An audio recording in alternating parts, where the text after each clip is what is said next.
कभी कभी लाइफ में हमारे सामने ऐसी सिचुएशंस खड़ी हो जाती है जिनसे लड़ना मुश्किल होता चला जाता है। हालात हमारे कुछ ऐसे हो जाते हैं मानो सब कुछ खत्म हो गया हो। दूर दूर तक सिर्फ अंधेरा ही अंधेरा दिखाई देता है।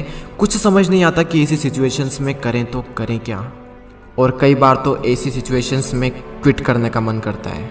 हालात चाहे तुम्हारे कैसे भी क्यों ना हो, एक बात तो तय है कि ये वक्त भी गुजर जाएगा। चाहे अच्छा वक्त हो या फिर बुरा वक्त, गुजर जाएगा। लेकिन एक बात हमेशा याद रखना कि ज़िंदगी में कुछ भी कर गुजरने की अपॉर्चुनिटीज़ सिर्फ इसी वक्त में मिलती है, अगर उस सिचुएशन में क्विट ना किया जाए तो। क्योंकि विनर्स जो होते हैं वो कभी भी क्विट नहीं करते, और जो क्विट करते हैं वो कभी भी विनर्स नहीं बनते। आप क्या चाहते हैं, एक एवरेज लाइफ या फिर एक स्टैंडर्ड लाइफ? जब आप सड़क पर निकलो तो लोग आपको इग्नोर करें, या फिर जब आप सड़क पर निकलो तो हर इंसान की नज़र आप पर हो? क्या चाहते हैं आप? लोग आपसे ये कहें कि इंसान कुछ नहीं कर सकता, या फिर ये कहें कि ये बंदा कुछ ना कुछ करके दिखाएगा, ये बंदा कुछ चेंजेस ला के दिखाएगा। लेकिन कैसे करेगा? क्विट करके। मर जाना लेकिन क्विट मत करना।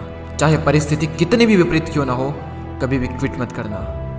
आपका समय आज बुरा है, कल और बुरा होगा, लेकिन परसों आपकी जीत होगी। लेकिन सिर्फ शर्त इतनी सी है कि आप उस सिचुएशन में टिके रहो और क्विट ना करो। ये प्रकृति चाहती है कि हम इन परिस्थितियों से लड़ें, संघर्ष करें, ताकि हम और मजबूत बन सके। क्योंकि ये परिस्थितियाँ आती है हमें मजबूत बनाने के लिए, ना कि हमें कमज़ोर बनाने के लिए। ये प्रकृति चाहती है कि आप और कामयाब बने, इसलिए आपके साथ कुछ न कुछ बुरा होता रहता है। और ना सिर्फ आपके साथ, बल्कि इस दुनिया में मौजूद हर इंसान के साथ हर समय कुछ न कुछ बुरा होता रहता है। ये प्रकृति का नियम है, हम इसमें कुछ नहीं कर सकते। हमारा क्या कर्तव्य है? हमें सिर्फ इतना सा करना है कि टिके रहना है, चाहे परिस्थिति कैसी भी हो।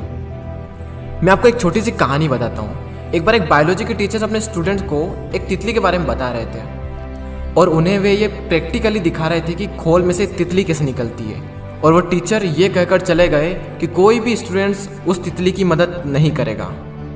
वहाँ पर जितने भी स्टूडेंट थे वो ध्यान से उस खोल में से तितली को निकलते हुए देख रहे थे। तभी एक स्टूडेंट को उस पर दया आ गई और उसने उस तितली की मदद की उस खोल से बाहर निकलने में, और सफलतापूर्वक वो तितली उससे बाहर निकल गई। और उस स्टूडेंट की वजह से उस तितली को कोई संघर्ष नहीं करना पड़ा, कोई ज़्यादा मेहनत नहीं करनी पड़ी उस खोल से बाहर निकलने में। लेकिन वो तितली थोड़ी ही देर में मर गई। जब टीचर वापस लौटे तो उन्हें पूरी घटना मालूम हुई। तब उन्होंने अपने स्टूडेंट को बताया कि वो तितली जब संघर्ष करती है तो उससे उसके पंखों को मजबूती मिलती है। यही प्रकृति का नियम है। उस तितली की मदद करके उस स्टूडेंट ने उस तितली को संघर्ष करने का मौका नहीं दिया, और यही परिणाम हुआ कि वो तितली मर गई।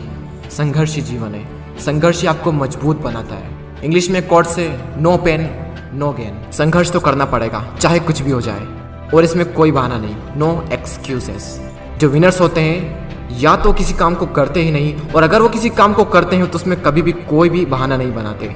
और जो लूजर्स होते हैं वो किसी भी काम को करेंगे तो हर किसी में बहाना बना देंगे। अगर वो चाहें तो बहाना बनाने पर पूरी एक बुक लिख सकते हैं। मेरी तो किस्मत ही खराब है, मेरे साथ ही ऐसा क्यों होता है, मेरी एज बहुत कम है, मेरी हाइट बहुत कम है, मैं काला हूँ, मैं सुंदर नहीं हूँ, लोग मुझे पसंद नहीं करते, मैं ज़्यादा पढ़ा लिखा नहीं हूँ, मेरे पास टाइम नहीं है, मेरी आवाज़ अच्छी नहीं है, मेरे पास ये नहीं है, मेरे पास वो नहीं है, काश ऐसा होता, काश वैसा होता।